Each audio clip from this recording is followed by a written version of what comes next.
Welcome back to another episode of the Brilliant Resilient Experience. Hey, nowadays the pain follow me. Deal with trauma privately. I don't want to be a burden. I handle things defiantly. Eventually, he was like, "You know what? You're getting kind of good. Like, have you ever thought of maybe like fighting ever?" And I was like, Nah, I've never thought of that before. You're crazy. Today we have a very special guest. She is a local kickboxer based right here in St. Louis, Missouri. She's also an artist and just an all-around amazing human being. I'm so excited to talk to her and kind of learn more about her and her story. So let's go ahead and bring on Ashley Pryor. Can you hear me now? Okay. Yeah. Yes, I literally never use Zoom, so this was fun. No, you're good. Yeah, every once in a while, or pretty much every time, usually at least a couple times, it's like, can you hear me? Can you hear me now? So it's all good. That's just part of the process. Right. You can hear me now. Yeah. Yeah, now you know how to use Okay. Zoom. You're an expert now. Whew, gosh, that's the most stressful part. Yeah, that's the worst. Whenever I had Chad Mueller, it took literally like 20 minutes for us to figure out the audio. Like, it took way longer than this one. And I think it was my fault. I think it was something I did. So I was like, wow, I feel really dumb right now, but This is fine. Everything's fine. yeah, everything is literally on fire, but it's okay. I am fine. I'm doing fine.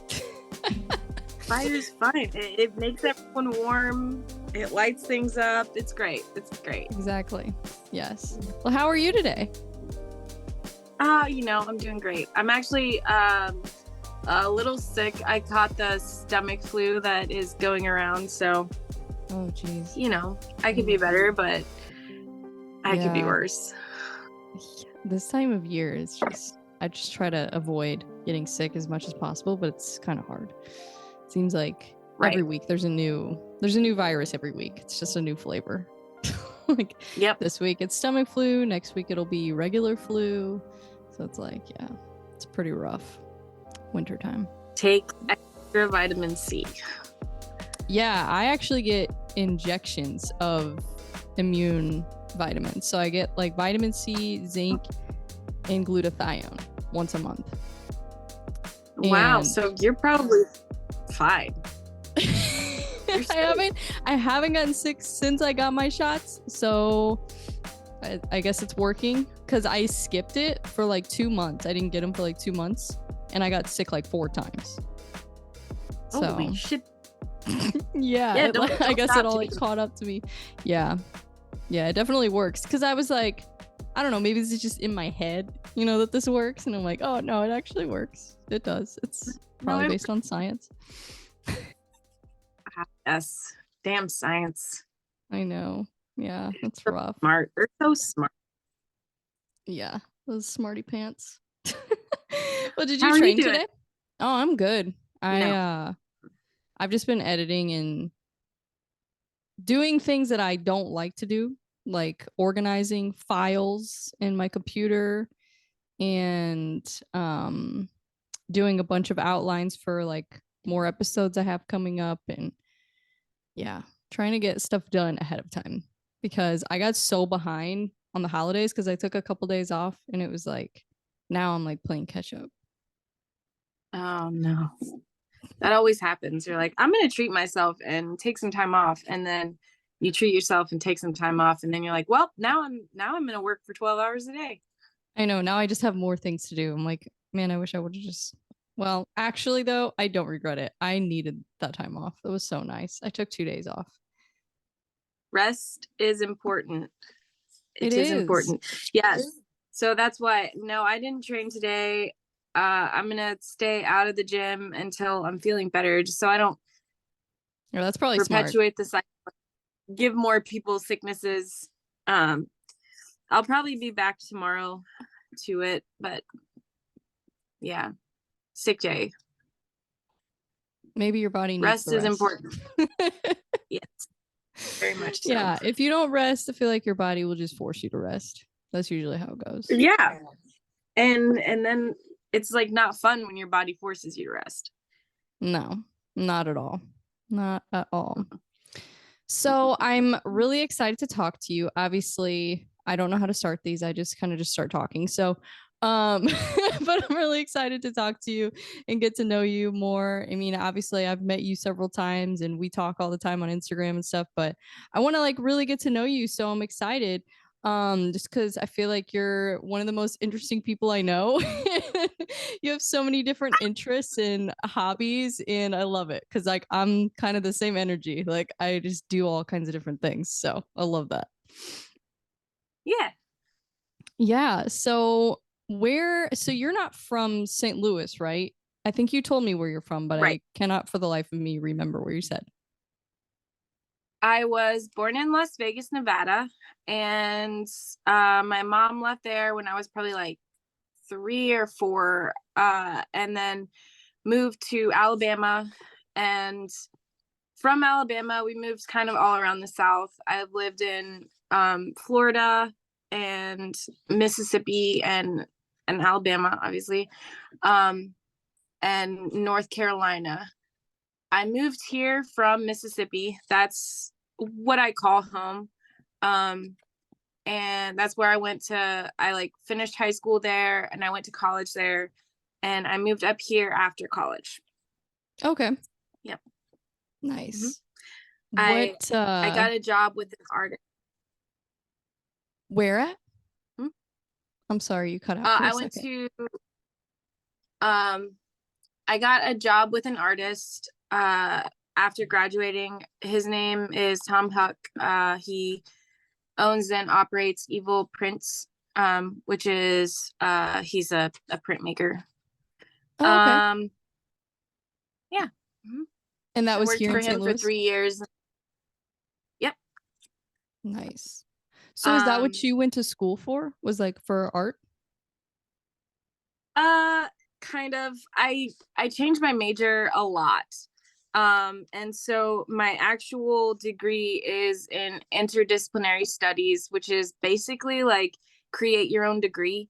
You pick between 2 to 3 concentrations and take a number of classes in each concentration, and then you do a capstone, which is like learning how to integrate those. It's essentially like you build a business plan or write research on something that combines the two of those concentrations. So Okay. mine was in business and fine art, and at the time I was a tattoo artist. So my research was the stereotypes of tattooed people in the workplace. I love it. Yeah. It's so funny you say that because it used to be like such a thing. Like you couldn't get a job if you had a certain like if you had tattoos that were visible. Like at one point, Oh yeah. it was like impossible to get a job. I forgot. Like I kind of forgot about that. That wasn't really that long ago. It's crazy. It really was. I graduated in 2014. Damn, that was almost 10 years ago. Woo! I know. I get it. Yeah. That's when I graduated high school, but I looked at Wow. the number and I was like, oh my God, it's almost my 10-year freaking reunion. I'm like, that's crazy. Time just flies. It really does. I graduated high school in 2007. So I don't want to count how many years ago that was. I know it's crazy. Like I just feel like I don't know. Every year, like my birthday now, I'm like, no, please stop. I'm like, I'm like, I need more time. I feel like it keeps getting Need shorter more and shorter. time. Yeah, like the Yeah, years just get shorter and absolutely. shorter every year. Yeah. But anyways, not to get you too off topic. So you were working for a printmaker Uh-huh. and then or you were kind of talking about college. So you did the capstone. This was before you started working for the printmaker, right? When you were in college? Yep. Okay. Yep. So you did So report on the tattoos in the workplace. Uh-huh. Mm-hmm. It was my final project in college. I wrote, man, it was like 50 pages of research on that topic. Wow. Which is crazy to think about. Yeah. Wow. The things I've done, eh? Yep, I got my degree. Tom Huck actually came down to I went to the University of Southern Mississippi. And he came down to do a visiting artist like talk. And from that, he did this workshop every summer where you come up to St. Louis and you produce a large scale print, and you have like 10 days in the shop to just like work and connect with people. And I just loved it so much. I was like, wow, can I stay? And he like, we joked about it, and then I went on about my life. And I heard from him probably like 3 months later, and he was like, hey, do you really want to come work for me? Could you be here in like 60 days? And I was like, well, shit, why not?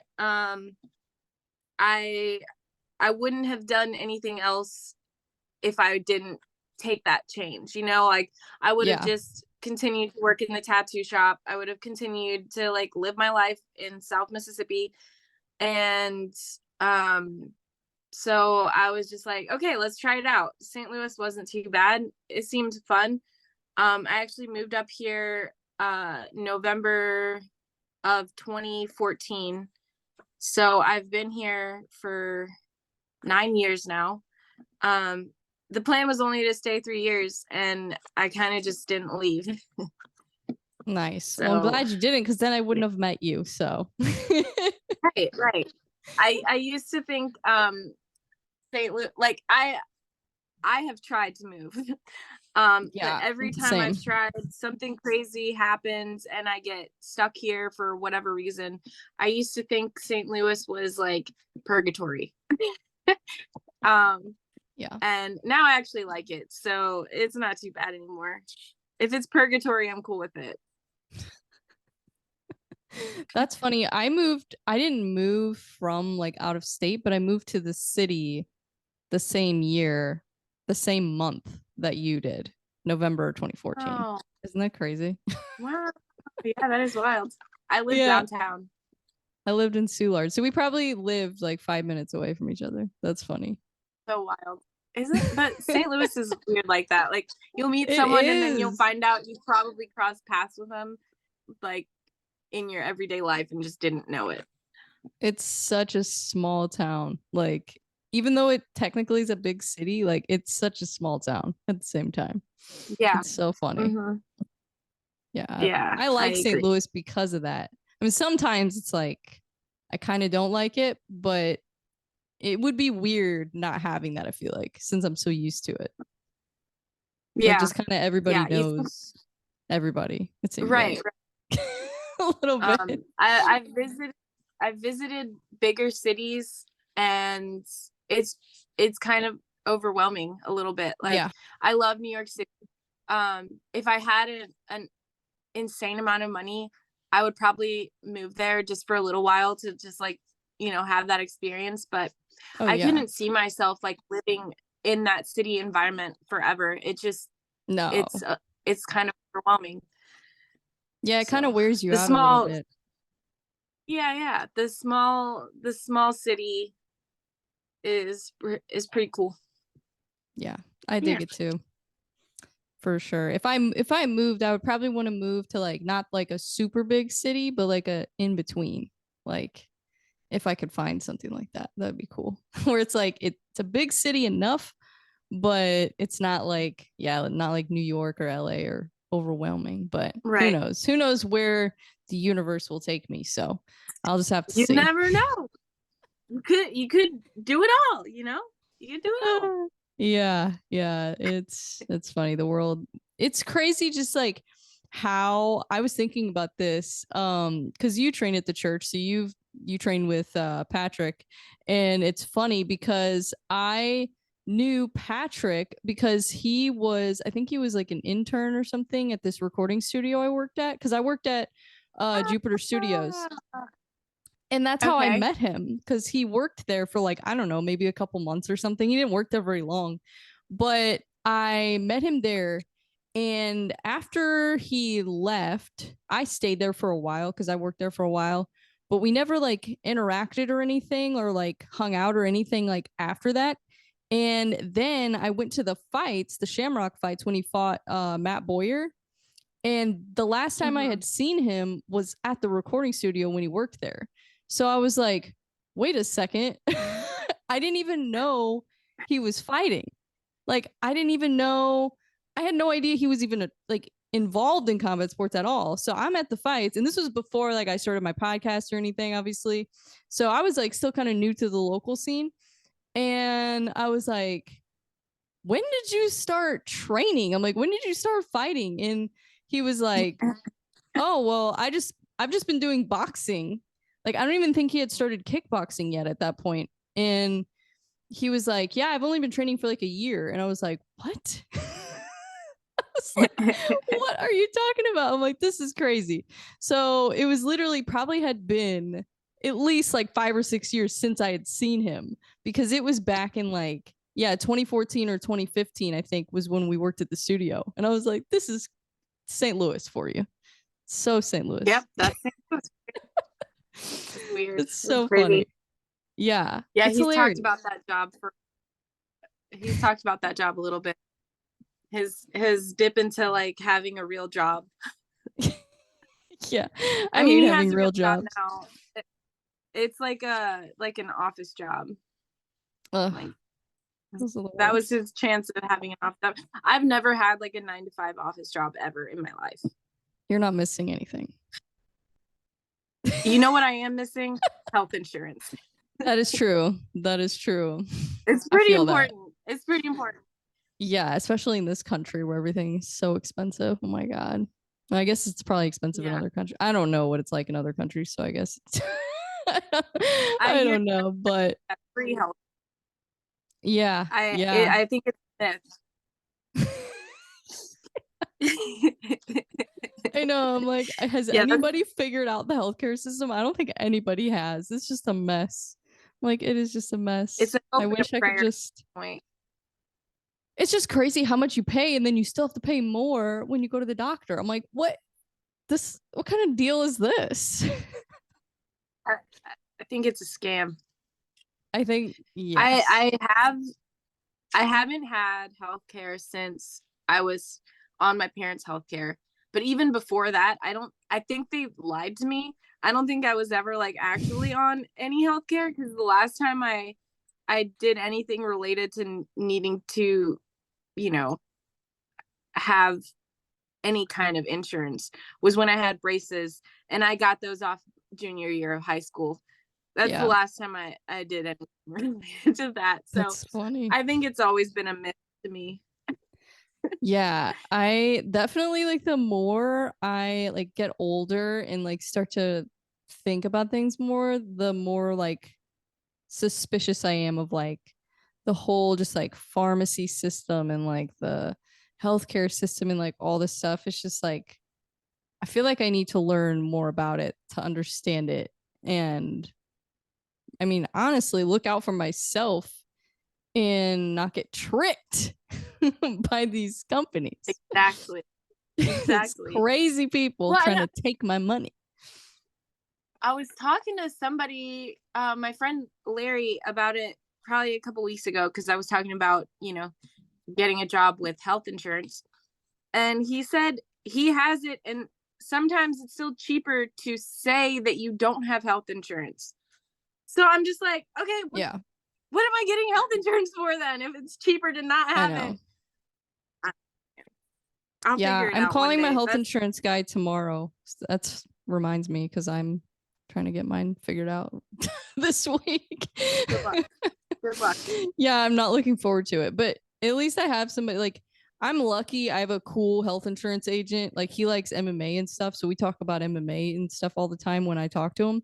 But luckily I have a cool insurance agent that like tells me the truth. But it's like it's so hard to find a good agent too. Or like anybody who remotely knows anything about health insurance. It's so hard to find. Yeah. Because it's like no any and like I know a lot of insurance people because I did insurance for years, but I never did health insurance Right. because I was like, no, that's a nightmare. I'm like, I'm not touching that. Like, no way. Maybe you should have. I know. And then I would have And learned you would have about at it. least yeah, you would have known. You could have shared the secrets. I know. I should have.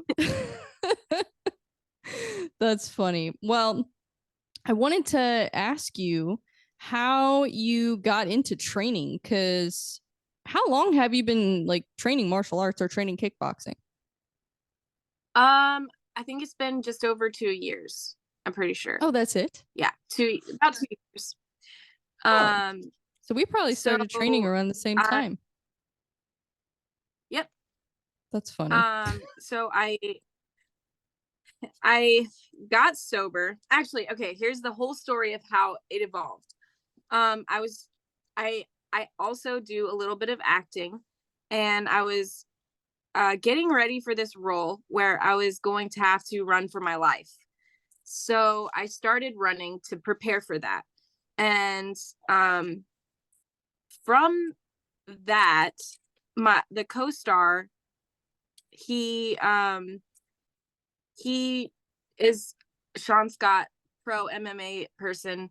And we were running together and we were mapping out the route. And he kind of like, he just will randomly do backflips in places or handstands and stuff. And he was like, hey, film me. And I was like, okay. And he did a handstand and he was like, okay, now I'm going to film you. And I was like, what? I haven't done a handstand in 20 years, man. I'm not doing a handstand. So I did it anyway and I failed. And from that, I was like, you know what? I'm going to practice handstands every day and I'm not going to not be able to do a handstand when called upon ever again. So from that, it kind of just like snowballed and I was like, okay, well, what can I do now? And I downloaded the First Form app and back when it was $4.99, and I started doing their like workout plans. And then I was like, okay, cool. I got a handle on this now. What can I do next? And I was just like trying to challenge myself and thinking of things that I already always kind of been interested in, but never really like thought I could do. So I had a couple friends that were going to the church. And so I was just like, I've kind of always wanted to do kickboxing. Like, what if I like it, you know? And so I went and showed up for one class. And my first class was a private. And Jamie tried to literally like kill me. And it didn't work. I was like laughing the whole time, just like going through this circuit that everyone had died on the day before or whatever. And we did a little bit of boxing and he showed me like the basics. And from then I was kind of just sold. And I started going like maybe once or twice a week.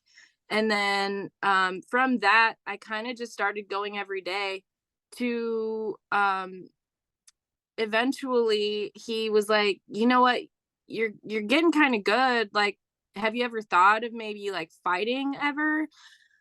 And I was like, nah, I've never thought of that before. You're crazy. And I sparred for the first time. And that was also the first time I've ever been punched. And like, aside from like goofing around with my brother, you know, that was the first time I'd ever been punched or punched someone.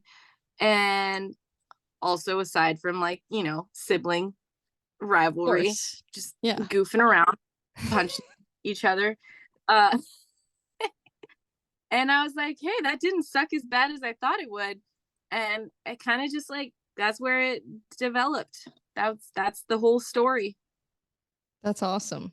So you basically went from just working out and just like wanting to challenge yourself a little bit. And then I guess you said you knew some people that were training at the church, so you kind of wanted to see what it was all about. Yep. Yep. Okay. And you had never trained anywhere else before then? Nope. Wow. Okay. That's awesome. That's really cool. Okay. There was a when I was really young, my mom moved around a lot. And so every time I moved, I did a different sport. So there was one probably like semester where I did karate when I was like, oh, okay, maybe 10. So I did like I'm 3 sure months you remember of karate when I all was of 10. it. Oh yeah, I was a shining star, okay? I got a yellow belt. That's funny. Yeah, but so when did you take your first fight? December of last year. It was at the St. Anne Community Center for Was that Mike's show? Mike Rogers. Yep. Yeah. Yep. I wonder if I was Alex there. Tremaine on.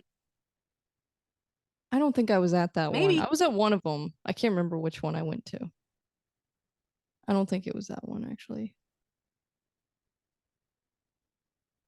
I used to train at St. Charles. I love Mike. He's so awesome. He's such a nice guy. He's a really cool kid. Yeah. Yeah. He's super cool.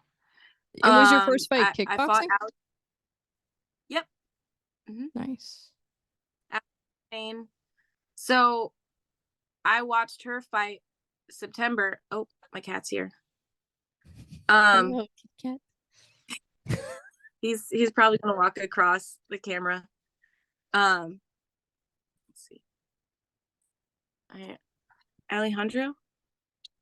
Can you see him? Hello. He comes and joins. This is my journaling desk, and he comes and joins me. Oh, that's He'll nice. share my chair with me. Anywho, got distracted. First fight was kickboxing. Mike Rogers is cool. Yeah, that was a really fun. It was like it took the pressure off because Shamrock shows and even stand up, they're more like of a production. You can stream them live, like they have a bigger audience.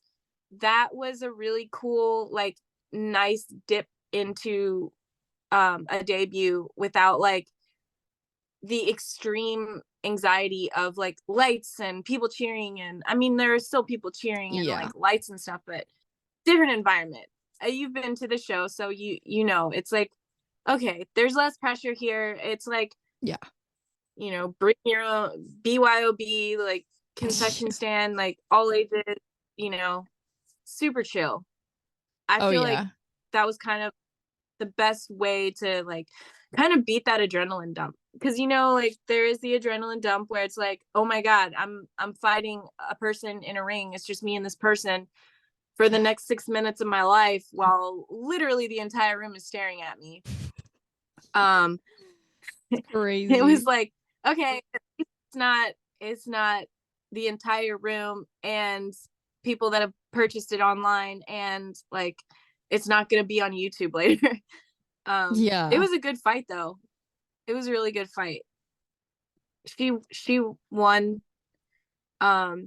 We went all 3 rounds, but I hit her with some really cool, like I had drilled a spinning back fist so much during that camp, and I like first round, like out the gate, just bam, got her.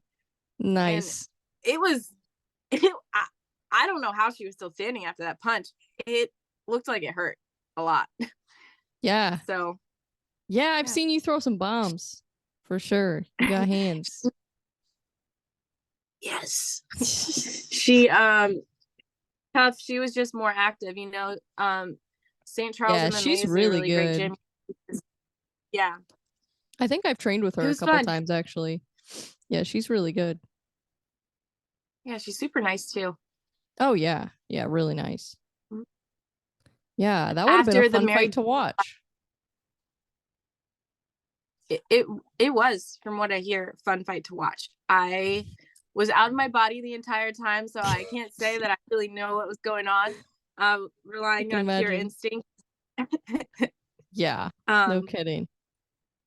it was good though. It was fun. It was fun. It was cool to watch her. She fought in September, the girl that I was supposed to fight on the 4th. And so it was really cool to watch her. Oh, that's I hadn't, right. That yeah. was supposed to be your opponent. I forgot about that. Yep.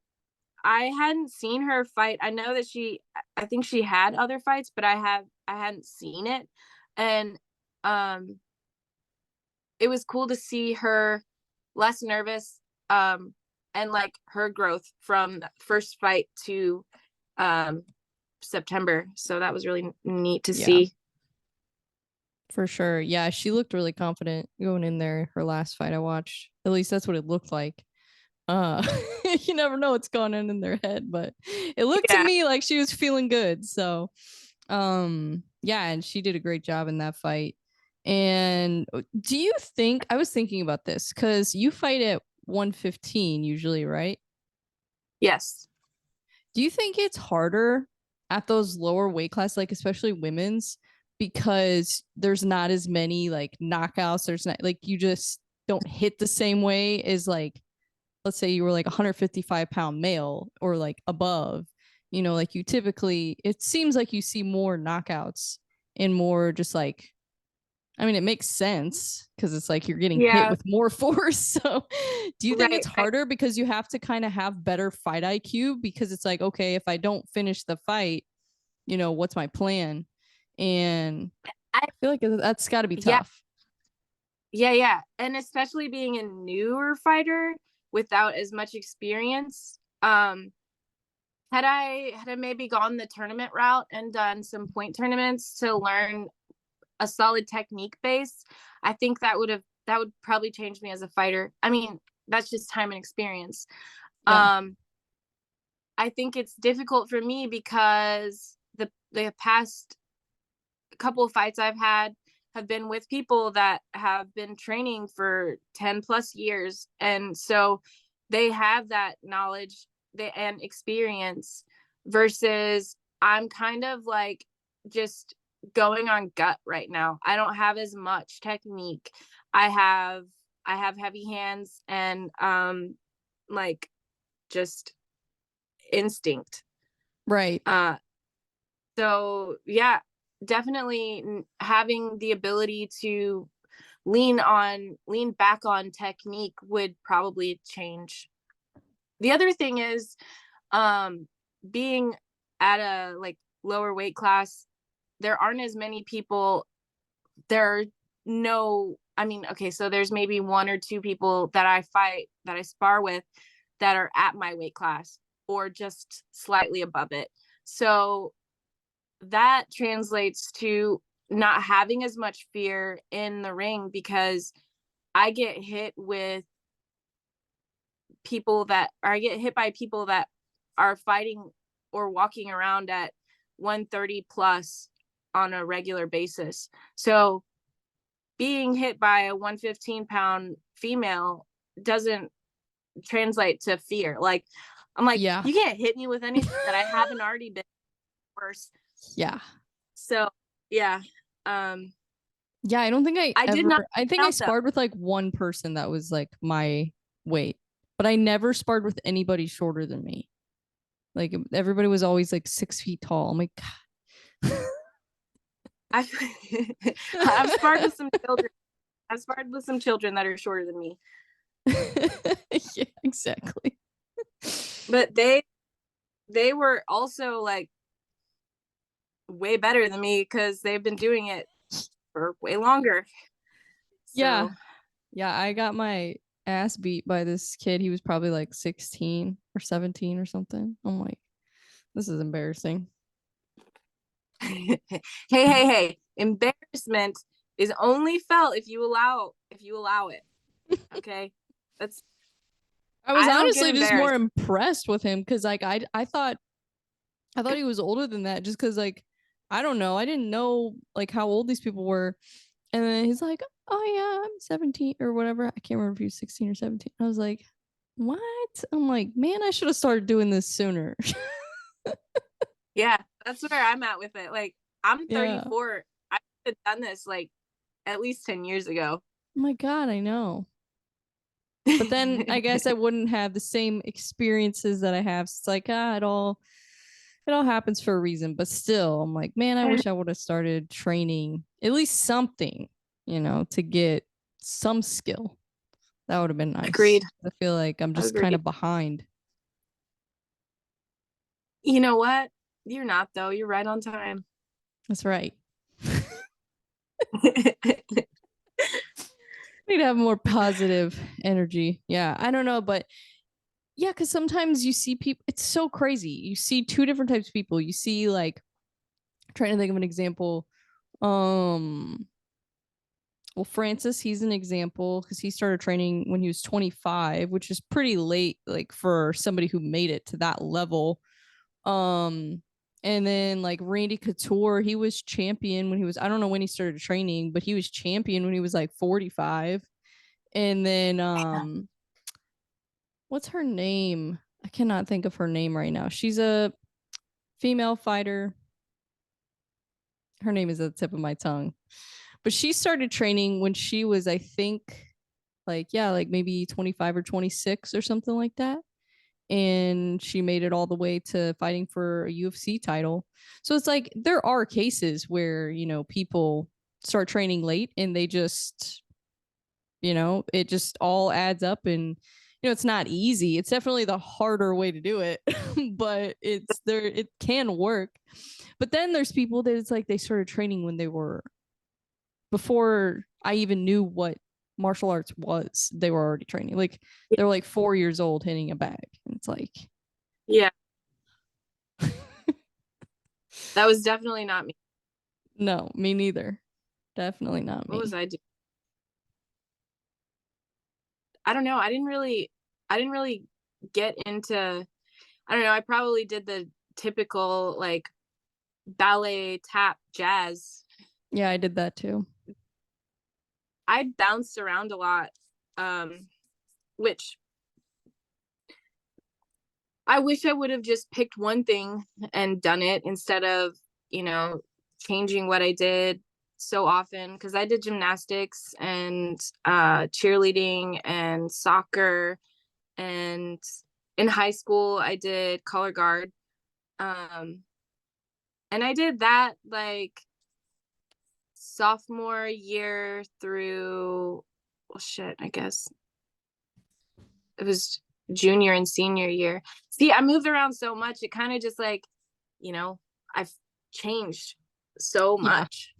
But I'm the same way. I never can just pick one thing. Like I have to do everything. Same. I have to at least try everything once. And then it's like, but if I don't like something, I don't keep doing it. Like I'll stop. Right. But if I like it, I'll get obsessed with it. And then, but I always have like a few obsessions going on at the same time. Yeah, agreed. It's fine. It's fine. You know what? You're writing your own story. It doesn't have to match up with other people's. Maybe in the next life you can thing and you can stick to that one thing. This life, we're just gonna mix it up. We're never gonna get bored, and we're never gonna get burned out. We're gonna, That's how I avoid getting burnt out, is because I do multiple things at the same time. Otherwise, yeah, I do get burnt out, or I get frustrated. Like if I'm not progressing fast enough in the one thing. Yeah. And then I lose my passion for it because I'm just like burnt out. I'm not good at this. I gotta be the best within 10 days of starting it, or it's trash. Yep. That's me. That's me. But when I have multiple things going on, it's okay, because then I have like one thing I'm like, okay, I'm really good at this. And then I have a couple other things. It's like, I'm not that good, but I'm getting better. And so I have the one thing that makes me confident, and then I have the other things that like help me grow, I feel like. And I feel like you kind of have to have that little balance of like one thing you're like, all right, I crushed this. And then the other things you're like, you know what? Maybe I'm not the best, but hey, I'm working Room at for it. improvement. Room for improvement. Yeah, I feel like boxing, combat sports, martial arts, whatever you want to call it, I feel like that's my thing that I'm like, I'm getting better, but I'm like still like not, I don't think I'll ever be happy with like where I'm at with martial arts though. I feel like there's always room to grow. There truly is always room to grow. And that's one of the cool parts about it is Yeah. just like you have to try to lose interest Yes. because there are so many different things to think about and practice. And as long as you're just like, I don't know, getting better. The other thing that I love about it is that it's like it's self-care, you know? It's Yep. like a different, like a cool, like a different version of self-care because literally everything that you're doing when you go to the gym is only benefiting you, you know? I mean, you can help other people along the way, but like the most pure version of self-care because everything that you're practicing is putting back into yourself in one way or another. 100%. Yeah, and I feel like you can take a lot of things that you learn in the gym and apply them to just life in general. And I feel like that's a big thing. It's like even if you're not like people always say like, well, I don't want to fight or anything. It's like, dude, you don't even have to want to fight like to train because the lessons that you learn and the skills that you learn, like mental skills, I feel like just help you so much in life. And it's Absolutely. not just about fighting. Like there's so much more to it than that. Absolutely. Um, that's actually on your list here, on your Yep. outline, that topic. Yep. Yeah. I love talking about that because it's like it affects so many people in so many different ways, but also I feel like we all kind of agree that yeah, like it creates discipline, it creates mental fortitude, it creates just like knowing when to like push past your limits and how to push past your limits. And yeah, there's so many different things that you learn from it. Yes. It's helped my reaction time outside Yeah. of the gym. Like I'm decently confident that I would be able to defend myself if I had to. Yeah. I don't necessarily know what would happen as far as fight flight is concerned, fight or flight or freeze. I used to be a freeze person. This one time I had funny story. I had a second floor apartment and a balcony that you couldn't access from the bottom floor. So I kept my door to my balcony unlocked because there's no way anybody could ever reach it, right? Right. One day I was getting home from something with my mom and my friend, and her boyfriend was meeting us at my house. So we go upstairs, like, you know, putting my stuff down in my room, and all of a sudden I see my door opening. And I'm just like, what? And Oh I my froze. God. My mom, my friend were 20 feet away in the living room, and I'm just sitting here staring at the door slowly opening and watching a person come inside. And I couldn't do anything. I was just like frozen.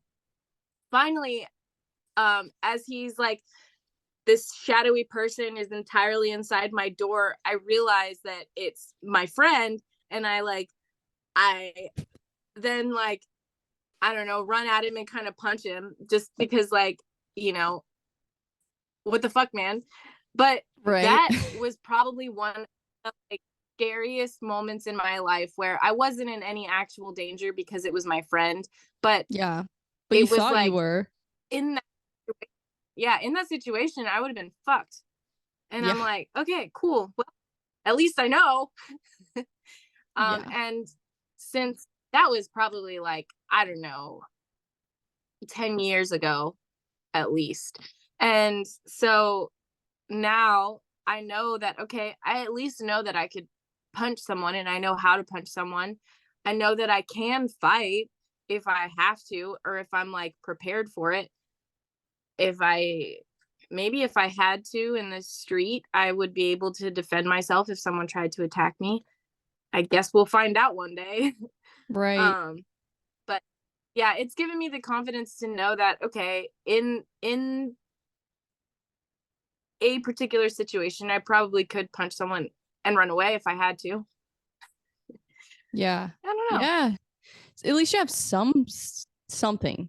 Better than not knowing anything. Because yeah, I would have been the same Yeah. way, like just freeze and not even know what to do, or like it just, I feel like it does give you a little bit more confidence and assertiveness too, like where you're not like, I don't know, like like you're not as timid, I guess, around people where you like, I don't know, like I feel like I definitely used to be a lot more, I don't know, maybe just like living in the city too kind of made me a little bit more like sketched out constantly.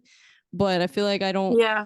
since I know how to train, because it's like I still have the fear, because it's like, well, people have guns, people, like if, especially if they're bigger than me, they could just literally grab me. So it's like you're still in danger, Yeah. but I feel a little bit better, standing up for myself, at least if I had to, which hopefully, I Absolutely. don't, but you never know. Right. Because it's like you never know if Hopefully. like you throw one punch at somebody, or it's like, okay, if I didn't throw that punch, then they would have got me, like, so even if it's just a little bit, it's like, it could help. It could. I Better than nothing. I would I would probably just try and kick straight to the groin, Oh yeah, 100%. Yeah. I feel like that's like a pretty, yeah, like I mean that's gonna hurt the worst probably of anywhere that you could punch. Right. So yeah. While they're on, get away. Yeah. I feel that. Yeah, that's probably a good strategy. I want to at least leave him with a black eye, maybe a broken nose. But I gotta disable him first. Exactly. Yeah. He's gotta be immobilized for sure. Right. That's hilarious. So getting back to fighting, because I'm curious about just like where, because you've only been training for 2 years, which I thought you've been training longer than that. And you've only been fighting for not even a year.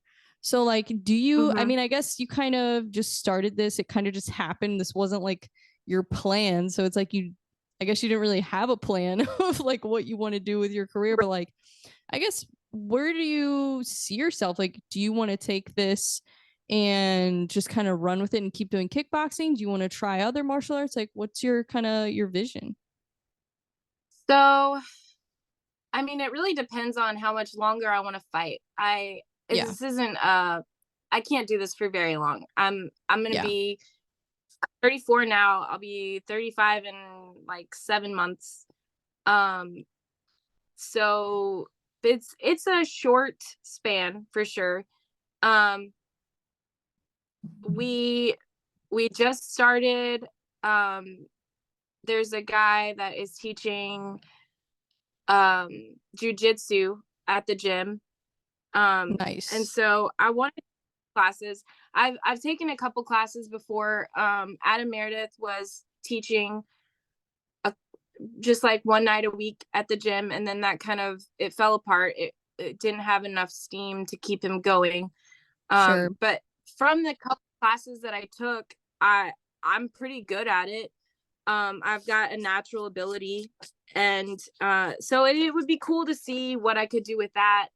And then I know that I would want to do MMA, but training jujitsu and maybe doing some tournaments would be a fun little thing. Like, there's less of a fear of, I mean, I could get this.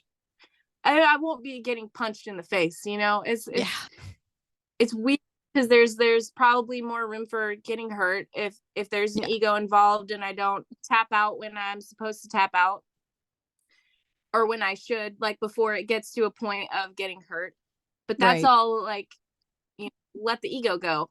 You got me. This could end, you know, one of two ways. I'm gonna Right. not tap and I'm gonna get hurt, or I'm gonna be like, okay, well, we can stop here and we can restart. So Yeah. as long as there's not crazy ego involved, which I don't imagine I'll have, there's room for like learning in that. But MMA just seems like, I don't know if I have the time to dedicate Yeah. to learning jiu-jitsu and It's a lot. feeling good enough to fight someone in a cage with that.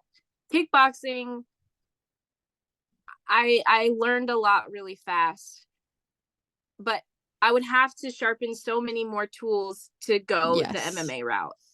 And I'm like, do I have time for that? I don't know.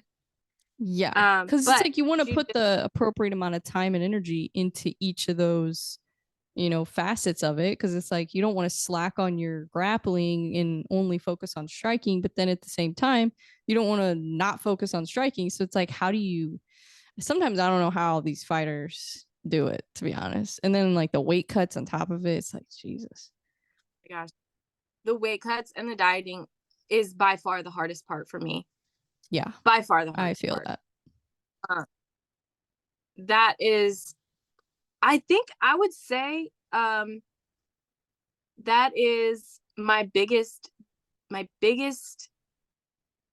area of lacking discipline, because all you have to do is just stick to the diet. That's all Right. you have to do. And I just struggle so hard with it because I don't want to tell myself no to a fucking piece of candy.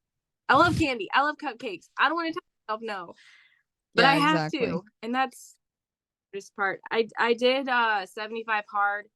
I didn't finish it, but I got to day like 54 before I was just like, I don't want to hate working out, because that was right when I started like, you know, training. It was probably like a few months into maybe not even a few months into going to the church, probably just like 1 month into it, and I was just like, ooh, we're gonna do stuff. I'm trying 75 hard because I was using the First Form app, and yeah, I was doing really well. I saw a lot of really great results, but then I was like, I don't want to hate this. And if I finish, I was 1 month away, and I was like, if I finish this, I'm probably gonna hate this, and so I quit. Fine. That's funny. Maybe I don't know that I would be able to do it. I mean, if I just don't have the desire to, I guess. Because it's like I already feel like I'm pretty disciplined. So it's like, really, I mean, I just need to stop snacking so much in that way. I mean, I don't really like, I feel like compared to other people, like I'm fine. But for me, because it's like, I ideally, it's like I don't want to eat anything processed. I don't want to, you know, I want to cook all my own food. And I would say probably 75 to 80% of my food is like food I cook myself from scratch. But it's like, then there's like, you know, I still snack a little bit. I try to get as healthy of snacks as possible. You know, like instead of getting M&Ms, I'll get like trail mix or something. At least have some nuts in there. But there's still M&Ms in there too. Exactly. I mean, depending on what you get. Yeah. Yeah. The 80-20 rule is good. The 80-20 Yeah. rule is like the, from everything I've read. Yeah, because it's hard. I feel like it's hard when you like restrict yourself too much. I feel like that can be kind of, I don't know. That can be bad. That's what I learned from 75 hard. So when I did the Andy Frisella diet, which was insane. So for 54 days, I didn't eat any gluten, dairy, sugar, oh my God, very low carb, no processed food. It was incredibly strict. And yeah, that's crazy.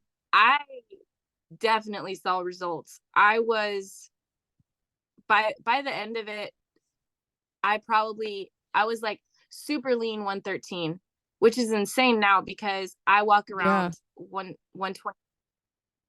That was before I started lifting though, so I've definitely gained some muscle since then, but I struggle to get to 113 now. Yeah, I struggle to get feel to like that would be a 115 now. struggle for me. I don't even know what I weigh right now, but I usually am like 120 to 125. And a lot of it is muscle though, so it's like I don't even know where. I mean, I definitely have some body fat I could cut, but I feel like when it's because I used to be like I used to actually weigh around 115, but I had zero muscle, like zero, none. Yeah. I So was just skinny. I quit drinking and I didn't have a car, so I rode my bike everywhere. So Oh, it that'll do was it. in that first where that's how I dropped it so easily, so quick, I guess. Was riding my bike everywhere and no longer drinking. And now my body's like, oh, we already know you're not gonna drink, so like you should eat some cupcakes. Yeah, the sweet tooth. So I stopped drinking a little over a year ago, and the sweet tooth that I have developed since then, it's like on a different level for some reason. And Yeah. it's not all the time, but it's Well, like once or twice a week. I feel like I just need like something, like a cookie or something. yeah. Yeah, man, it's because alcohol is all sugar. And your body was like, we're gonna drink it. And now your body's like, we're gonna eat it. Mm-hmm. So yeah, well, it's like sometimes I've always people ask me like, what's like the magic diet? And I'm like, really just like stop going out every weekend. Like that. You will lose weight immediately and you will feel way better. Because not only is it what you're drinking, because it has so many calories, like I mean, I guess if you're drinking like seltzers and light beer, you're probably not as bad, but it's still empty calories. And then also, you're usually not eating very healthy when you're drinking. Like, you're not eating chicken and rice and broccoli when you're drinking. Let's be real. No. Like, meat and the chicken though. yeah. You're probably eating toasted ravioli and Emo's pizza and like stuff like that. That is probably what you're eating. So yeah, it's just not even going out. Like since I quit pretty much going out and stuff, and I will like once in a while, but since I quit that, I feel like it's a lot easier to stay disciplined and stay healthy. Oh yeah, very much so. Very much so. It drains a lot of energy too. Yeah. Yeah. Mental energy and so physical energy. Yeah. I mean, it's a depressant. So yeah, if you're already a depressed person and then you're drinking liquid depression, like, what do you think is gonna happen? It's not gonna they're not gonna cancel each other out. That's for sure. No. Maybe for a little, maybe only while you're drunk, it's canceling it out, but there is a come down after that for sure. 100%. So yeah. So lame. Well, I wanted saw to an ask article. What's up? Okay. I was just gonna say No, I saw an good. article that was like, alcohol's not trending anymore. It's like Gen Z is like, it's almost cringeworthy. Like, oh, you're going drinking because you don't have anything to do the next day. Oh, gross. So that's cool. Wait, you're not working on the weekends? Loser. Right. I wish that was the thing, is like heavily drinking, because I might have been shamed into Nobody was encouraging me. Right. I was shamed because I wasn't drinking. Like, yes. Okay. When I quit, it was like everybody thought I was so weird. And I had quit like a few times, like not permanently, but I did like sober October and stuff. Or there was one time I quit for like 6 months and I didn't even like do it on purpose. I just like wasn't feeling it for a while. I was like, I don't really feel like drinking. or I would have like I had like one glass of wine in like a year or something like that. Like it was like I just kind of accidentally quit. Wow, But people thought I was that's impressive. so weird. And I was like, why? Like, why do you care? Like, people were trying to convince me to start drinking again. Oh yeah, I'm like, absolutely. That happened to me. I had tried to quit, and it was always like, why do you want yeah, to like you're quit? not an I'm like, alcoholic. And it's I, like, I don't care. yeah, yeah. I don't care if I But am or now, not. I'm like, doesn't matter. when I did go sober for real, I definitely lost. I wouldn't say I lost friends because of it, but I definitely my social life took a hit. I Same. because Yeah. I couldn't I couldn't go out because I would be tempted to drink. Um, because I can only say no to somebody offering to buy me a drink so many times before I'm like, you know what, fine, I'll drink. Or if somebody's like, I bought you this shot, okay, all right, Yeah. already. So I couldn't go out until I developed the like, I don't know if it was a day count or if it was just like a I don't need this in my life anymore. But until I developed that, I couldn't go to a bar. So Yeah. You definitely life have to make was sure that the people around you are on board with like you not doing that anymore. Because if they're not, then yeah, you really can't hang out with them. I also just like got so tired of explaining to people why I wasn't drinking. I'm like, why do I even have to explain this to you? Like, I just don't want to drink anymore. yeah, Not really that big of a deal. right, Like, right. I don't Why do you know. care so much? Yeah, it's like why it's so funny. Yeah, it's crazy how people just don't want you to be doing better sometimes. Like, I'm like, Anywho, I'm okay, doing better. Come on, support me, please. I'm making good choices. I'm saving you money. Yeah, exactly. I mean, they're the ones that were gonna buy me the alcohol anyway. Saving you money, man. That's hilarious. But yes, getting back to what I was going to ask you about. So I wanted to ask you about your art because I see all your beautiful artwork, your puppy portraits, which are so adorable. I love them. I think there was one I saw that had like the rainbow background. That one was my favorite. It was like a bulldog, I think. Yeah, that one was Yeah, my favorite. yeah, that was Frank. It was so cute. Yeah, one day I'll have to have you make one for Dolly because actually I would probably Absolutely. want you to make one for my other dog. He died, but he was like a legend because he lived to be 17 and I've Wow. had him since I was a kid. And then like I brought him with me to like my apartment when I moved out. So yeah, one day I'll have to have you make a portrait of him. I Mocha. would love I would love to. Mocha? Yep, Mocha. Um He's the so best. so I started doing those.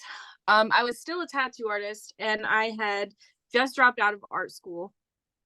And I I just like set up a paint area in the back of the tattoo shop and I was just like, nah, I'm just gonna paint some pets. I started with my own pets and then I painted some for my mom and then I painted some as gifts and it kind of just like snowballed to where like they just gained interest and people were like, I want one and I was like, yes.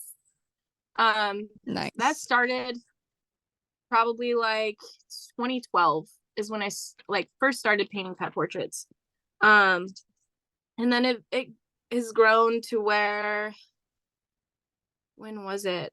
It was probably like I don't know, maybe 4 or 5 years ago. I quit tattooing because it was it I got burnt out, and it was no longer like a fun thing for me.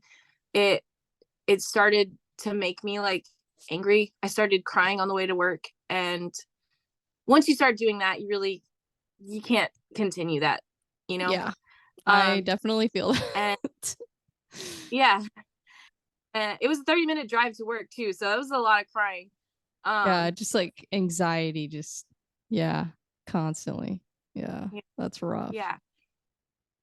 And so I was like, okay, I'm gonna quit. And I had developed a pretty good stream of commissions at that point. And I was just like, okay, rent isn't very expensive. I can, if I just try a little harder to market these, then I can pay my bills with this. And it worked. It was rough for a little while, but eventually it kind of got to a point where like, okay, finish one, two more come in. And like it got to that. And I actually have had a really like steady stream of them. I lost my dog in July, and it's been really hard to paint since then. Yeah.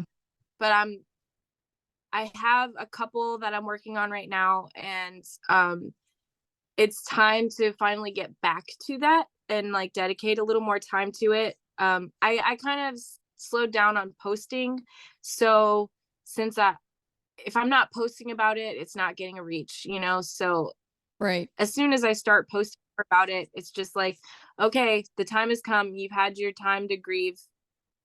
I mean, I'm never gonna stop grieving. Yeah. But I've had my time where I can like accept that this is something I need to get back to. Like, I Mhm. can't just put my life forever. I can't put that on hold forever. I have to get back to it. So I'm working on one right there. I'm actually working on two right now, two little Nice. kitty cats. Aw. And then I have another one I'm going to start. Holidays are always a lot more busy because pet portraits make great gifts. Yes. Hit up Ashley. Get your family a pet portrait for Christmas. It's freaking awesome. Everyone needs it. Yes. Yeah, holidays definitely.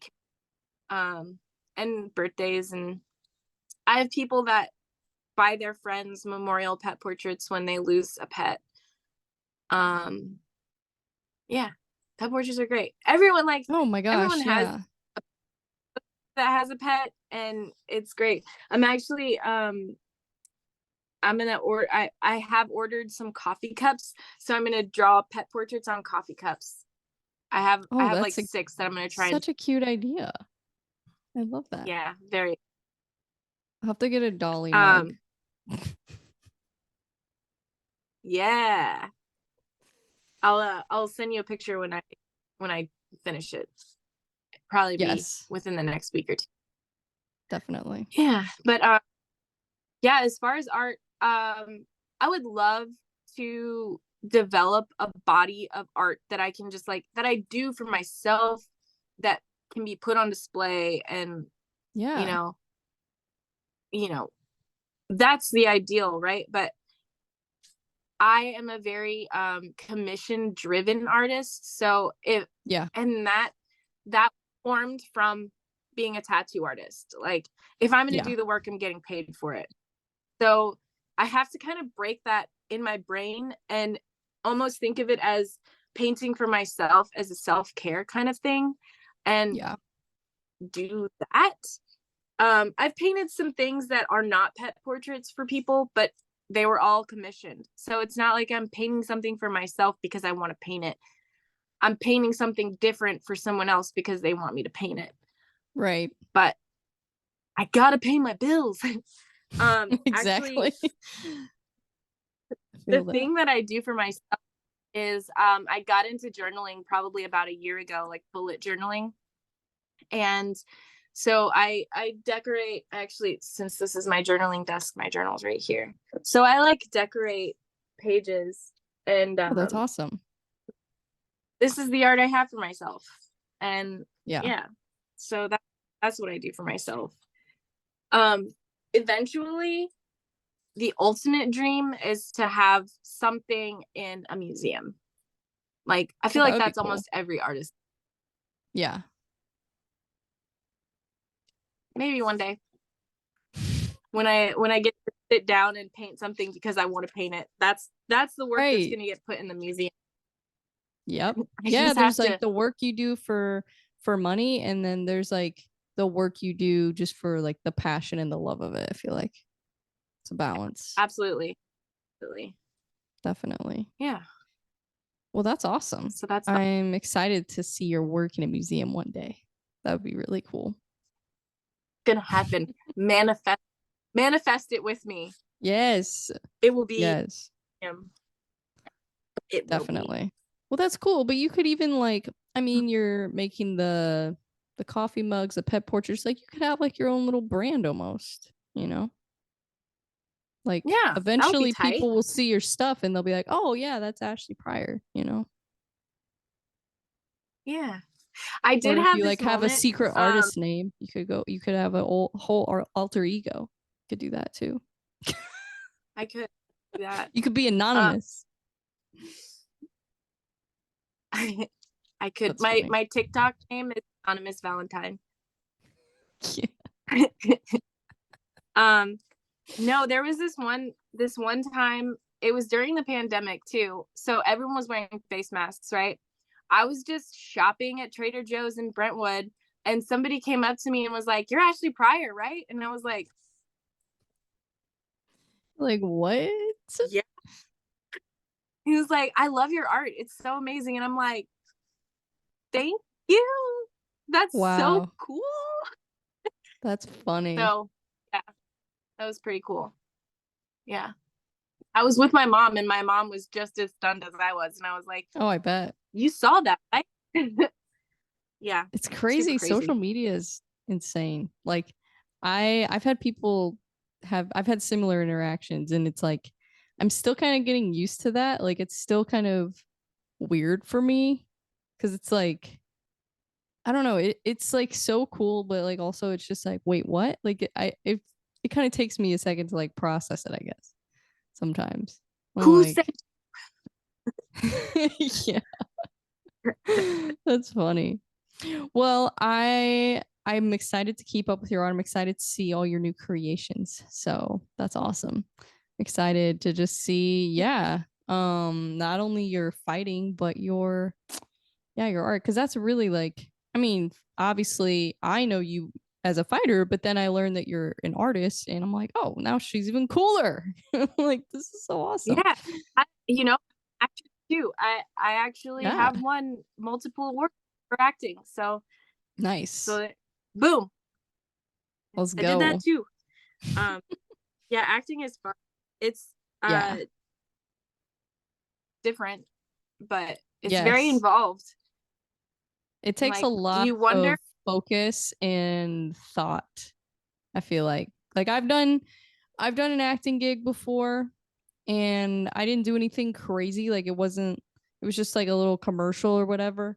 Um but even that I was like, man, this is hard. Like, Right. this is kind of You got hard. you gotta Yeah. you gotta be convincing. Yeah. Yeah. And like, I never really thought about why actors need their own trailers until I was on a set for 10 hours and I didn't Yeah. have any lines. That's So rough. I was like, oh, this is why actors need trailers, because they go to their trailer and wait until they're needed instead Yeah. of just like sitting in silence. Oh my god. So, Yeah, that would be torturous. I'd be losing my mhm. mind. It is fun though. It's cool. The Yeah. coolest part is like seeing the finished product and being like, damn, that's me. Weird. Yeah. Are there any Yeah. actresses or actors that are like really influential for you that you really love to watch? Um, Kristen Bell. She's hilarious and she's also short, so that's pretty cool.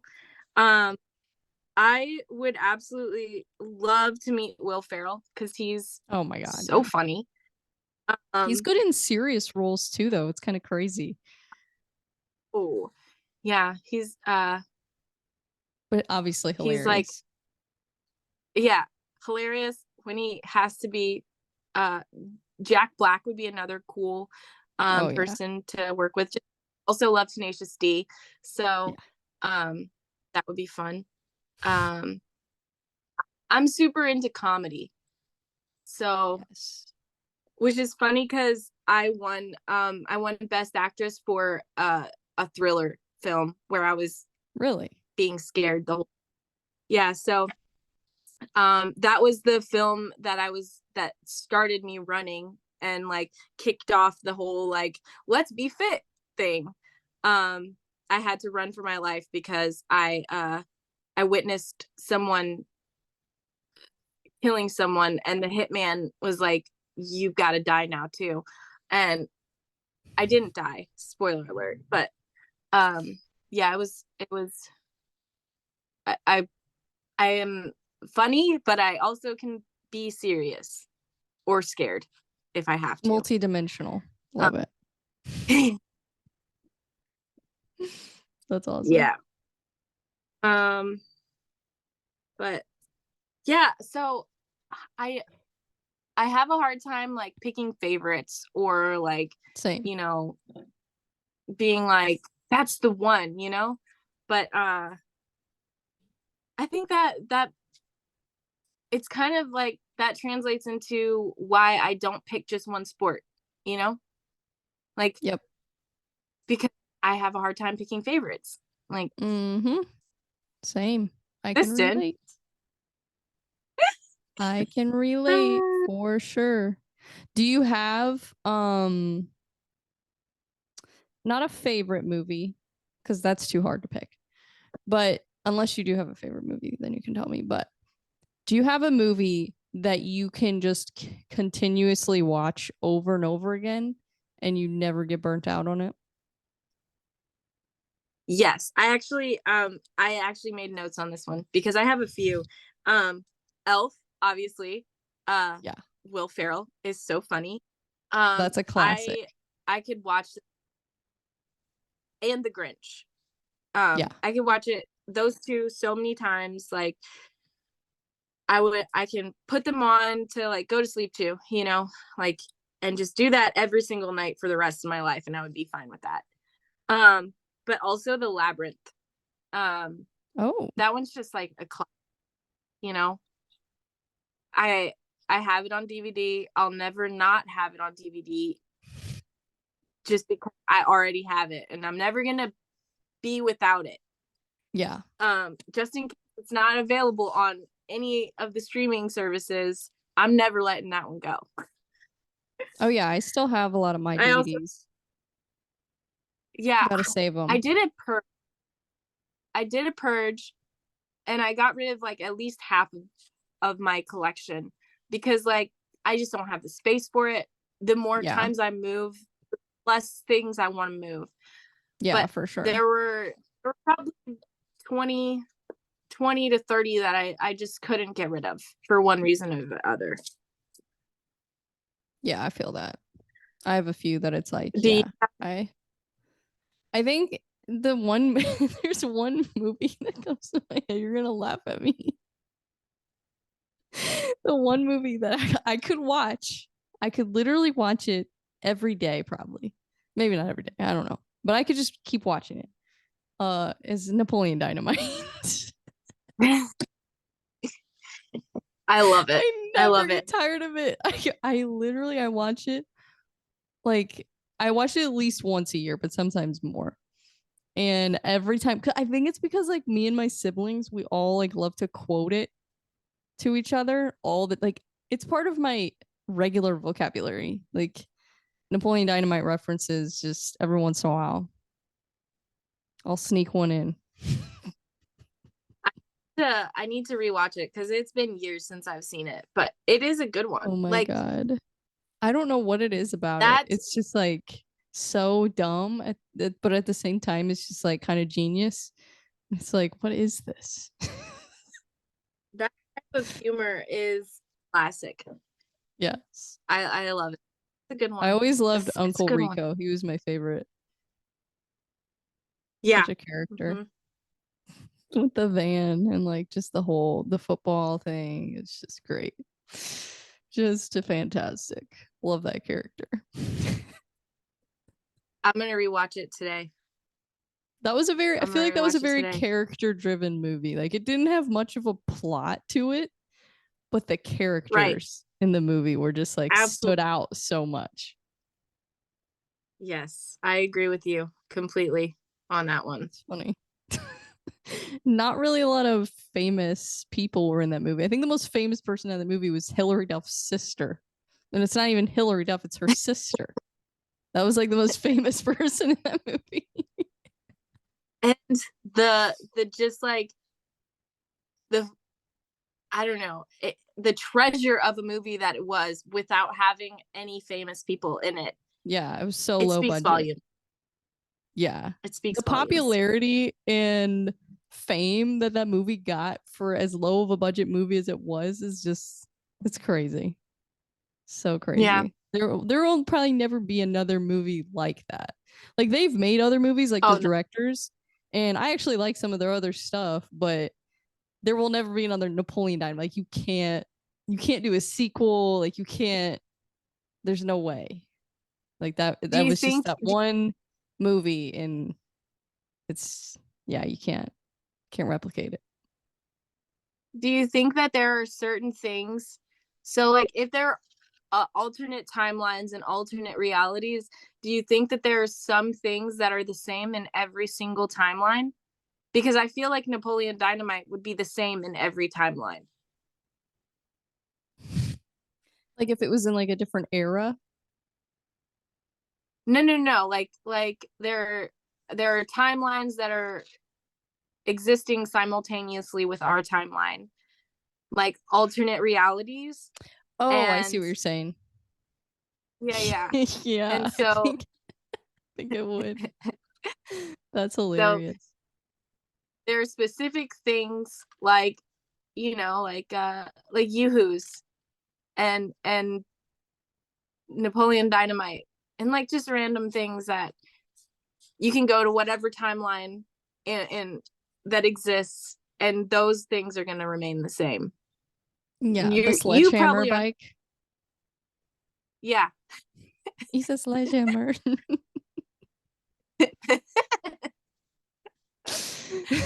got shocks, brakes, lucky. That was like probably one of my favorite scenes from that movie because it was just like so random. Just like they're so obsessed with this bike. You ever take it on any sweet jumps?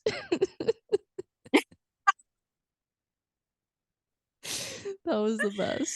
And then he just yeah, just absolutely destroyed the ramp. Oh my god. Yeah, now I'm gonna get going on Napoleon Dynamite. Well, transitioning from movies, because I could talk about movies forever. I wanted to ask you because you are very creative with your walkout music and your whole energy. I love it that you bring to your walkout is awesome. And I remember you did the Shania Twain walkout. You did the Space Jam walkout. What's been your favorite that you've done, or do you have a favorite? Um. Okay, that's hard because Shania Twain, that happened because Chad doesn't allow swear words in his songs because it's like all ages, so they have to be like all age friendly. So Shania Twain would have never happened if I didn't have to pick a song without a cuss word. Oh, interesting. But oh my god, the reaction from the crowd when that song came on. Oh yeah. I don't think that I'm ever gonna get that reaction from any other song ever. That was amazing. It was so insane, and I'm almost getting chills thinking about it, just because like literally I distinctly remember it. Everyone was singing it. Yeah, like I was singing it. I remember. Yeah. So that was the first time I ever like saw you fight. It was a good fight. Yeah, it was a good fight. and that was the 125, and the first and only time I'll ever fight at 125. Yeah. And 2 week notice, 2 week notice And a fight. lot of people thought you won that Which, fight. yeah, everyone that I talked to, every single person that I talked to thinks that I won that fight. Except for the judges. Except for 2 of the 3 judges. Yeah. Yeah, I wasn't sure how they were gonna score it. I was like, I don't know. I was like, that was a good fight. I have no idea. I was like, I don't know. Cause I couldn't keep track of like how many punches, it's like, I'm like, I don't know what the judges are looking for. But I was like, I don't know. I'm like, I feel like either one of them could get the win here. But a lot of people that I talked to, they were like, yeah, I thought Ashley won. I'm like, huh. Yeah, I mean, because just off like your pressure and like I feel like you were being the more aggressive one there in that fight. It was fun. I think had I thrown more kicks, it would have changed the fight. Yeah. Because I think that's really the only thing that she did better than me was she threw more kicks. That's it. Yeah. Nothing hurt me. It seemed like she was just I mean, she had a lot of height on you and a lot of reach on you, and it seemed like she just had more experience too. Like with the that style of kickboxing. It seemed like she just kind of knew how to fight that point style. So yep. The damn point style. I know. I think I just need more experience. So in dealing with losses, that is what I remind myself of consistently is I have only been doing this for 2 years, and that's insane.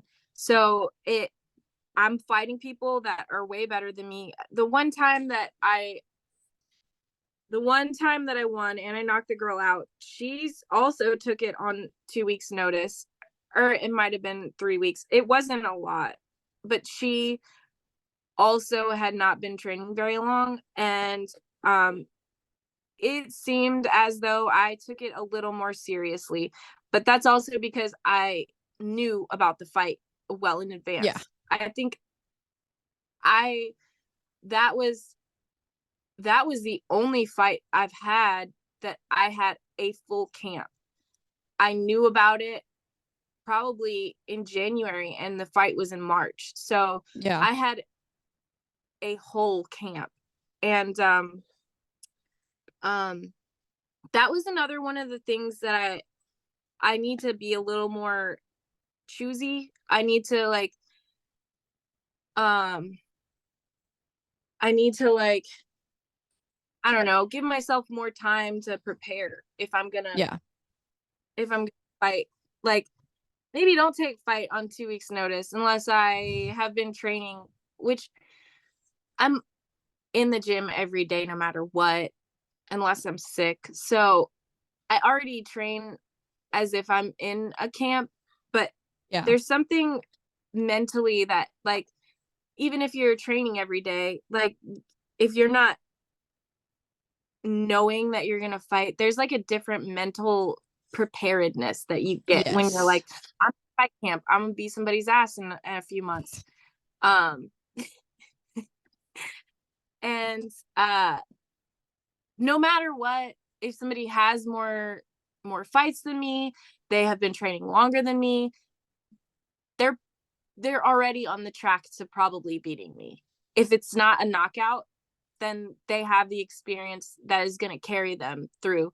And if they, like, as long as they don't get knocked out, their technique is going to carry them through, because I just don't have experience. I don't have fights under my belt that can just, like, I don't know, I can just like fall back on, I guess. I don't know. It's when I fight it, my plan kind of goes out the window. Like, there's always a game plan of what you ideally want to accomplish. And it's almost like I get out there and I should probably be a boxer because I don't throw very many kicks, because I'm just like, I need to beat them. I need to beat them. I need to hurt them more than they hurt me. And Yeah. that's it. So at the end of the fight, if I hurt them more than they hurt me, that's a win in my brain, you know? Yeah. I have a checklist of things that I'm like, I would like to accomplish this. And if I accomplish it, like, I did good. If I don't get knocked exactly. You didn't get finished. Yeah. Yeah. So For sure. You know, I don't look at losses as like a devastating blow. It's like I learned a lot from that. Yeah. And we're carrying it to the next one.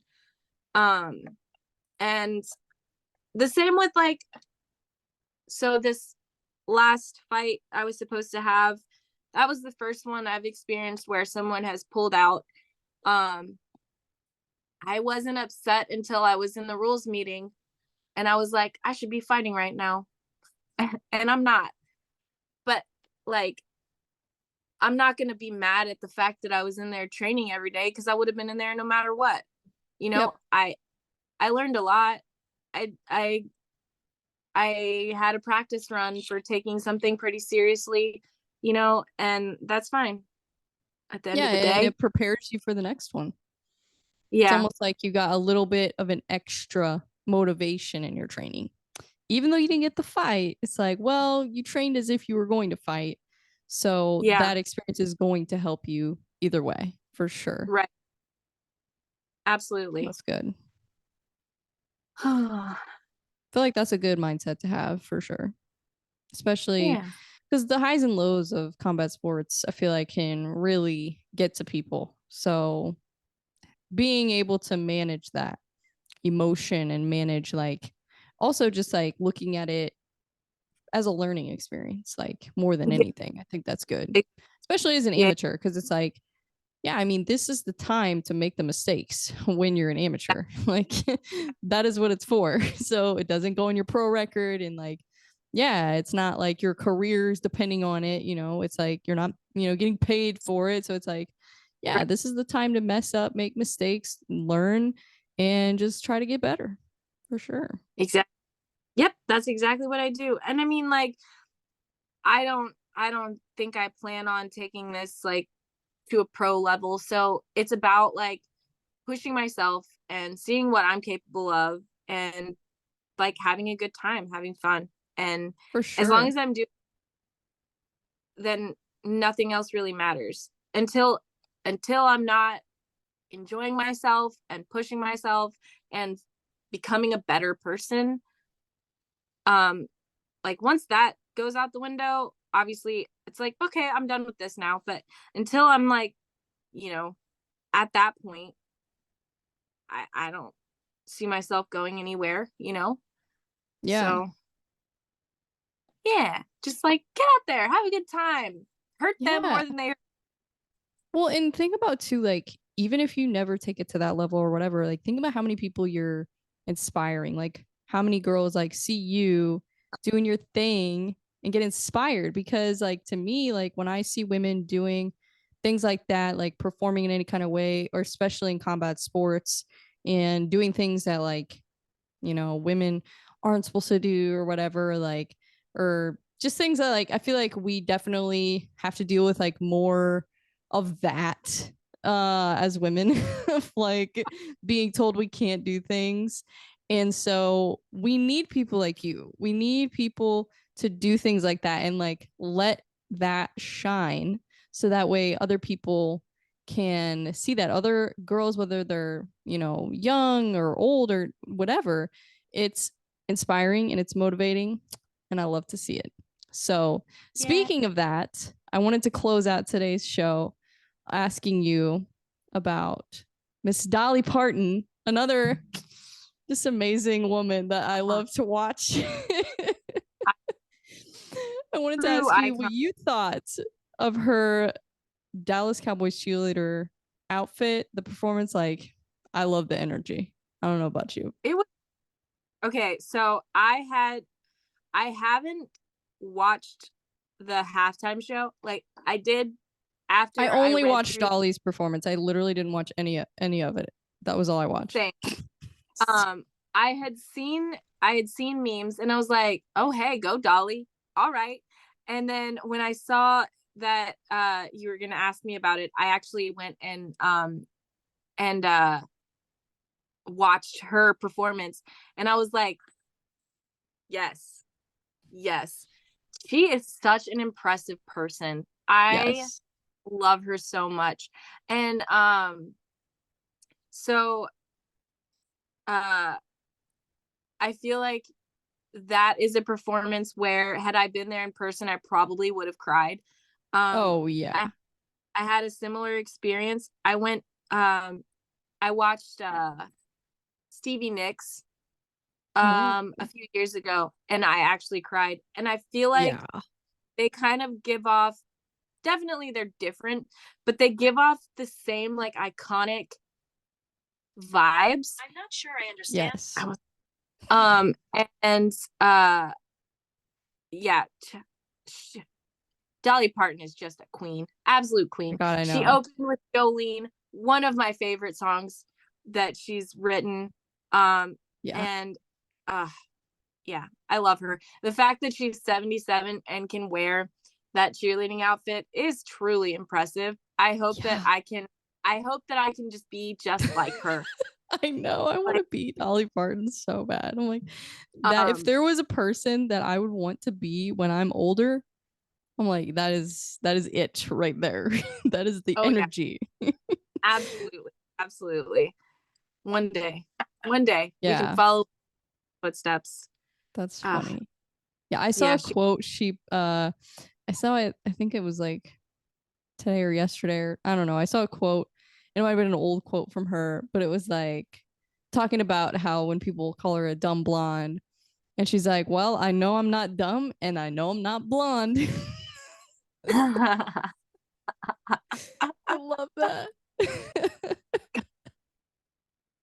uh, That's great. She's so good at shutting down haters. That's like one of yeah, things I admire about her that like I feel like that's something I can always improve on because it's like, yeah, as a woman doing anything on the internet, like you're gonna get people just they're just gonna say, yeah, you know, all kinds of things. And I feel like absolutely. the way Dolly handles it, I'm like, you know what? That's a great example of how everybody should really handle it. Uh-huh. I love I her. agree. I agree. That's Yeah, awesome. being a female dominated industry Yeah. is it's a challenge. I dealt with it as a tattoo artist. I was a professional artist for 7 years, and when I was getting into it, I definitely experienced some I don't know, like pushback, or I've had people like look at me and be like, "Oh, you're doing it? You're doing my tattoo?" And I'm like, "Yeah, I wouldn't be here if I couldn't handle your Right. little script name that you want to put on your chest, okay? What if you want the tattoo, sit down. If you don't, leave." Right. Um, Oh my so God. yeah, I've had my share of working in male dominated industries, and I honestly like that's kind of where I thrive when I'm being challenged and when I have somebody like pushing back, like, oh, you can't do this. I'm like, Oh, that's my favorite watch, thing to hear. watch me. I'll do Yeah. it better than you could even imagine. Yeah, And because now I'm fired up and yeah, I don't like you. right, So right. Time to show you who's the queen around here. yep, Yeah. 100%. Mhm. 100%. Yeah, could you imagine what Dolly Parton dealt with when she was younger? I mean, because she started like man, because she was kind of started in like the Nashville scene basically, and there weren't a lot of women doing country music, like not a lot, and definitely not doing it on the level that Dolly did it. Like she just took Right. it to a whole nother level. It's crazy. Yeah. Just like That's awesome. uh, I've listened to podcasts about about her uh and or like songwriters in general, and it's crazy because of the amount of things that she's involved in that you wouldn't even know were her songs, or like, Yeah. she's just an impressive person all around. Yeah, she's got a crazy work ethic for sure. Mm-hmm. And she's always so And positive too. I don't know how she stays so I was positive. about to say, and just like good overall like spirit, heart, like Yes. if we could Definitely. all be a little Dolly. Yep, we all knew. I named my dog after Dolly. That's how much I love her. Aww. Yeah, she definitely has some Dolly energy, that's for sure. That is for sure. Hopefully, yeah. Hopefully when she gets older, she'll still have that energy just like Dolly. Oh, that's funny. Well, it's okay. We have ADHD. It's hard not to get off track. But I am going to ask you one more question before I let you go. Because Okay. I forgot to ask you a few of these questions, but that's okay. It happens every time. So we talked about your walkout songs. Uh-huh. Is there a song that you want to walk out to at some point, or is there like a perfect song with a perfect vibe that before you're done fighting, like you want to walk out to at some point? The Jaws theme song. And you have to get shark shorts. Really, I've talked with the designer. I have awesome. a friend that he reached out to me. It was for the second fight, for my first Shamrock fight. He reached out to me and asked to sponsor me and be my like fight kit design person. Oh my god, that's awesome. And yeah, so for the past 3 fights, he's designed my kits, and he's super cool. His name is Noah, and I've already talked to him about the shark theme. Yes. It was, so I was getting ready for the Mary fight, and while I was getting ready, I was like listening to aggressive classical music, and the Jaws theme song came on, and I was like, that would be perfect. That would be such an iconic song to walk out to, because Yes. everyone knows it. Yeah. That's so when I'm like thinking about what songs I want to walk out to, I'm like, what's gonna get the crowd most involved? Like, I want them to hear my song and immediately like, yeah, that's the person I want to win, because they picked a really good song. Because before I started fighting, or anytime I watch fights, I'm like, what's this person walking out to? Because that's how I'm going to judge. If I don't know who the person is, that's how I'm judging who I want to win. Is like, yes, definitely. Which song makes me on your side? Because like, they don't know you. They probably don't know you. If you like feel their heart with the song, like, oh yeah, 100%. So yeah, it's important. at some point it's gonna be Jaws. I love that. I can't wait. It's probably gonna be a summer fight though. Well, that'll be fun. Yeah, maybe I don't ever want to be in a fight camp for my birthday ever again. That's fair. So it will have to be before July 17th, because that's my birthday. And yeah, maybe next year I'll have the Jaws theme. Sweet. Well, I'm very excited to see you fight again. Yeah. And I'm very excited to see just all of your adventures, your art, your fighting. Yeah, I love all of it. Love the energy. So I'm very excited. Yes. Let me know whenever your fight, when you can announce it. And then, yeah, that'll be freaking awesome. Hopefully your opponent doesn't pull out this time. Right. Hopefully. That'd be great. All right. Have a good day. Well, thank you so much for coming on. Yes, of course. Absolutely. You too. I appreciate you. Yeah, anytime you need anything or anytime you want to come on, just let me know. Yeah. Always love talking to you. So yay. Hopefully the next time we can do it in person. I'm working on that. Oh, that would be tight. That would be so cool. Oh my God. Sign me up. I'm working on it. Whenever you're ready. I'm working on it. Okay. I'll bring cupcakes. Yes, bring cupcakes. Definitely. All right. All right, girl. Well, I will talk to you soon, and this will be out on Friday? Yeah, Friday. So I'll send you all the links and stuff whenever it's out. Okay. Yeah. Fantastic. Awesome. Well, you have a great rest of your day, girl. I'll see you soon. You too. Okay, bye-bye.